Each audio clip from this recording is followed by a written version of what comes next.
এখন আমরা দেখব হলো যে আমাদের রাইজের মেজারমেন্টের অবস্থাটা কি আছে। আমরা তাহলে এখন ফ্রন্ট রাইজের মেজারমেন্টটা দেখব। আর ফ্রন্ট রাইজের মেজারমেন্টটা দেখার জন্য ফ্রন্ট রাইজের মেজারমেন্টটা আগে আমরা ডেভেলপ পয়েন্ট করব। তার জন্য যাব হলো F1 এ যাওয়ার পর এই দেখেন ডেভেলপ। এইখান থেকে আমরা আমাদের ফ্রন্ট রাইজের মেজারমেন্টটা কত সেটা আমরা এখন দেখব। আমরা ফ্রন্ট রাইজের মেজারমেন্টটা এখন দেখব। আমাদের ফ্রন্ট রাইজের মেজারমেন্ট আছে হলো 34, আর আমাদের বেল হাইটের মেজারমেন্টটা মাইনাস করতে হবে। হ্যাঁ, তো এখানে দেখেন আমাদের যেহেতু আলাদা বেল, তো অবশ্যই আমাদের বেল হাইটের মেজারমেন্টটা মাইনাস করতে হবে। আমাদের বেল হাইট কতটুক? আমাদের বেল হাইট হলো দেখেন 5.5। তাহলে আমরা করব কি, আমরা বেল হাইটের মেজারমেন্টটা মাইনাস করব 5.5। বেল হাইটের মেজারমেন্টটা মাইনাস করব 34 হলো আমাদের ফ্রন্ট রাইজ মাইনাস 5.5। এখন দেখেন আমাদের ফ্রন্ট রাইজের মেজারমেন্ট এসে দাঁড়াইলো কত? 28। এখন আমরা ডেভেলপ, এই যে আমরা যে ডেভেলপটা নিলাম, এখন আমরা এখানে মেজারমেন্ট দিব হলো কত পাইলাম মেজারমেন্ট? 28.5। এখানে দিব হলো 28.5। এই হয়ে গেল আমাদের ফ্রন্ট রাইজের মেজারমেন্ট। আচ্ছা, এখন আমরা করব যে কাজটা করব সেটা হলো, এই হলো আমাদের বেজিয়ার। হ্যাঁ, তো এইখান থেকে আমরা এখানে একটা লাইন টেনে দিব। তাহলে দেখেন আমাদের কিন্তু মোটামুটি ফ্রন্ট রাইজের কাজ শেষ। এখন আছে হলো আমাদের ব্যাক রাইজের কাজটা বাকি। তো ব্যাক রাইজের কাজ করার জন্য আমরা যে কাজটা করব সেটা হলো, একটু এই জায়গাটা মনে হচ্ছে যে আমার জন্য একটু শেপটা মনে আরেকটু ঠিক করা যাইতো। তাহলে আমরা একটু হ্যান্ডেলটা নিই, এখানে যে রিশেপটা নিলাম। আচ্ছা, এই হয়ে না, আমার কাছে মনে হলো যে একটু মনে হয় কারেকশন করা যায়, এই কারণে আমি একটু শেপটা ঠিক করলাম। আচ্ছা, যাই হোক, এখন আমরা ব্যাক রাইজের মেজারমেন্টটা ঠিক করব। তার জন্য আমাদের প্রথমে করতে হবে, এইখান থেকে আমরা বেজিয়ার নিব। এই হলো বেজিয়ার। নেওয়ার পরে এইখান থেকে আমরা একটা জিনিস সবসময় মাথায় রাখবেন যে ব্যাক রাইজটা কখনোই ফ্রন্ট রাইজের হিপ বরাবর না, একটু অ্যাঙ্গেল হবে। হ্যাঁ, অ্যাঙ্গেলটা একটু বেশিও হইতে পারে, একটু কমও হইতে পারে। সেটা হলো মেজারমেন্টের উপরে ডিপেন্ড করবে, যে আসলে ব্যাক রাইজ আর ফ্রন্ট রাইজের মেজারমেন্টের উপরে ডিপেন্ড করবে যে এটা কতটুকু অ্যাঙ্গেল হবে। হ্যাঁ, আমরা আনুমানিক একটা অ্যাঙ্গেল নিয়ে নিলাম। আচ্ছা, এখন আমরা হিপের মেজারমেন্টটা এই জায়গায় দিব। আর হিপের মেজারমেন্ট দেওয়ার জন্য আমাদের হিপ, এই যে আমরা হিপ নিছিলাম কত? আচ্ছা, আপনাদের বোঝার সুবিধার্থে আমি আবার একটু দেখাচ্ছি। ওটা হিপ হলো আমাদের কত? 55। তাহলে আমরা কি করছিলাম? 55/4 কত হইলো? 13 পয়েন্ট না না না, আমরা এইবার 55-রে 2 ভাগ দিব। 55 ভাগ হলো 2, কারণ যেহেতু আমরা 27.5 পেলাম, কারণ আমরা হলাম আগে কি করছি, এইখান থেকে এই পাশে দিছি, এইখান থেকে এই পাশে দিছি। এখন তো আমরা সেটা করব না, আমরা এইখান থেকে টোটালের উপরে ব্যাক হিপের মেজারমেন্টটা দিব। তার জন্য আমরা আবার এই যে ডেভেলপ, এখান থেকে আমরা এখন দিব হলো 27.5। এটা হলো আমাদের ব্যাক হিপের মেজারমেন্ট, দিলাম 27.5। আচ্ছা, এখন আমরা এই পয়েন্টটার আমরা ইনসার্ট পয়েন্ট করব। আচ্ছা, আরেকটা জিনিস আপনাদেরকে আমি বলি, দেখেন আমি যদি এখান থেকে এই যে বেজিয়ারটা যদি আমি এখান থেকে এখানে ক্লিক করি, তাহলে দেখা গেছে যে এই যে আমার রাইজের যে লাইনটা, এই লাইনটা আর এই পয়েন্টটা দেখেন এক জায়গায় হয়ে গেছে।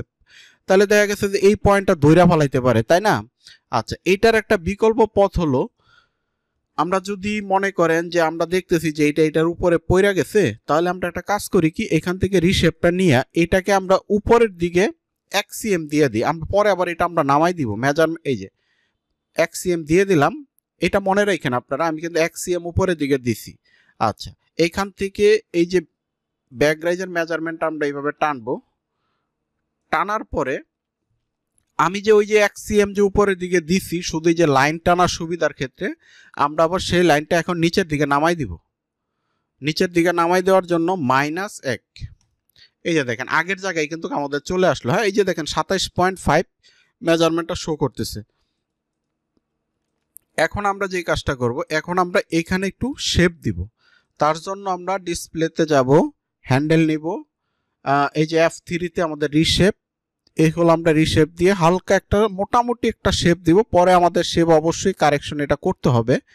আচ্ছা, এখন আমরা ব্যাক রাইজের মেজারমেন্টটা এখানে বসাবো। তার জন্য আমরা যাব হলো মেজারমেন্ট স্পেকে যাব। এখানে দেখেন আমার কিন্তু ব্যাক রাইজের মেজারমেন্ট আছে কত, 42। তো আমাদের বেল হাইটটা তো মাইনাস করতে হবে, তাই না?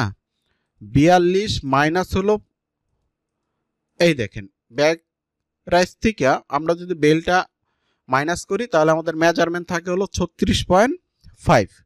এখন আমরা প্যাটার্নে যাই, এখানে আমরা এই যে ডেভেলপ নিব, আবার সেম ভাবে ডেভেলপ নিব, এখান থেকে দিব হলো আমরা 36.5।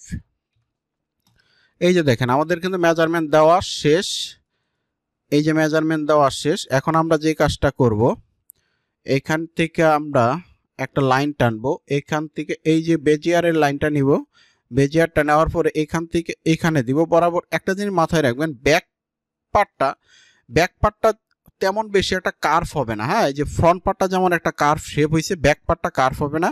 চেষ্টা করবেন সবসময় ব্যাক পার্টটা যেন সোজা রাখা যায়, হালকা শেপ হবে বাট অত বেশি শেপ হইব না। হ্যাঁ, তো এইখান থেকে আমরা এখন এখানে দিয়ে দিলাম।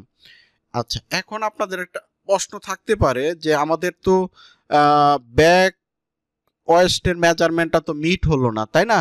হ্যাঁ, অবশ্যই ব্যাক ওয়েস্টের মেজারমেন্টটা এখনও ঠিক হয় নাই। আমরা ব্যাক ওয়েস্টের মেজারমেন্টটা অবশ্যই ঠিক করে দিব। এখানে আমাদের ব্যাক ওয়েস্ট আছে কত, 51.5। তাহলে আমরা 51.5 ডিভাইডেড 2, তাহলে কত হচ্ছে 2575। আচ্ছা, এখন আমরা মেজারমেন্ট দেখব। তার জন্য F8-এ যাব। এই হলো আমাদের এই যে মেজারমেন্ট, এটা এখানে দেখব আমাদের কত আছে, 25.9।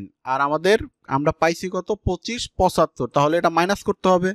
আচ্ছা, -25.9, তাহলে কতটুক, 0.15। তাহলে আমরা 0.15 এটা কমাই দিব। তার জন্য আমরা রিশেপে যাব, যাওয়ার পরে এই যে রিশেপ আমাদের, এটা আমরা এখন কত, 90 আছে, তো তাহলে 15 কমাইলে কত হয়, 75। তাহলে আমরা 75 অনুযায়ী এটা কমাই দিই, বেশি কমে গেল। আচ্ছা, আমরা কমাবো হলো কতটুক, 75। তাহলে আমরা এখানে 0 মাইনাস 0.5, তারপরও একটু বেশি আছে না, আমরা ওইটাও কমাই দিই, সমস্যা নাই। তো আমরা মেজারমেন্ট একুরেট করি, কত, 3 কমাবো। হ্যাঁ, মাইনাস 0.03। এই যে দেখেন আমাদের কিন্তু এখন মেজারমেন্টটা একুরেট, কোথাও কোনো সমস্যা নেই। হ্যাঁ, আচ্ছা, মেজারমেন্ট মিলানোর কাজ মোটামুটি আমাদের শেষ। এখন আমরা এই যে রাইজের মেজারমেন্টটা আমরা একটু রাইজে আমরা না, এটা কিন্তু এই যে দেখেন ফরন রাইজ ধরে ফেলছে। হ্যাঁ, এটা আমরা কন্ট্রোল জেড দিব, আমরা তো শেপ দিচ্ছি ব্যাক পার্টে, তো ফরন রাইজ তো হলে হবে না। হ্যাঁ, এই যে দেখেন মোটামুটি কিন্তু আমাদের কি মেজারমেন্ট, কিভাবে ব্যাক রাইজের মেজারমেন্ট মিলাইতে হয়, এই জিনিসটা কিন্তু আমি আপনাদেরকে খুব সুন্দরভাবে দেখাইলাম। ঠিক আছে, তো আপনারা আমি যেভাবে দেখাইলাম ঠিক এইভাবেই আপনারা কাজগুলা করবেন। আর এর পরের পর্বে আমরা যে কাজগুলা করব, ব্যাক পার্ট আর ফরন্ট পার্ট আমরা আলাদা করে ফেলাবো। আর ব্যাক পার্ট আর ফরন্ট পার্ট আলাদা করার পরে এরপরে আমরা আবার গ্রেডিংয়ে চলে যাব। হ্যাঁ, কারণ আমরা চেষ্টা করব যে ব্লকের ভিতরেই গ্রেডিং করার জন্য। হ্যাঁ, তাহলে দেখা গেছে কাজটা খুব দ্রুত হয়। তাহলে আমরা কি করব, এখন আপনারা এই যে ব্যাক ক্র্যাশটা কিভাবে মিলাইলাম, ব্যাক ওয়াশটা কিভাবে মিলাইলাম, এই জিনিসটা আপনারা কাজ করেন। এরপরে আমরা কিভাবে ব্যাক পার্ট ফরন্ট পার্ট আলাদা করা যায় সেই কাজটা আমরা দেখব। ঠিক আছে, তো আপনারা মনোযোগ দিয়ে এই কাজগুলো এইভাবে করেন, আমি যেভাবে করলাম ঠিক ওইভাবে আপনারা কাজগুলো করেন। তো ঠিকমতো চর্চা করবেন, তাহলে অবশ্যই আপনারাও এইভাবে কাজগুলো খুব দ্রুত করতে পারবেন। আর আরেকটা কথা না বললে নয়, আমি যে এই যে প্যাটার্নটা যে মেক করলাম, আপনারা যদি আমার শুরু থেকে সবগুলো ভিডিও দেখে থাকেন তাহলে দেখবেন যে আমি কিন্তু কোথাও কোনো ঝামেলা করি নাই, একবারে এক চান্সে কিন্তু একটা প্যাটার্ন কিভাবে শেপে আনা যায় সেই জিনিসগুলাই আমি আপনাদেরকে দেখাইছি।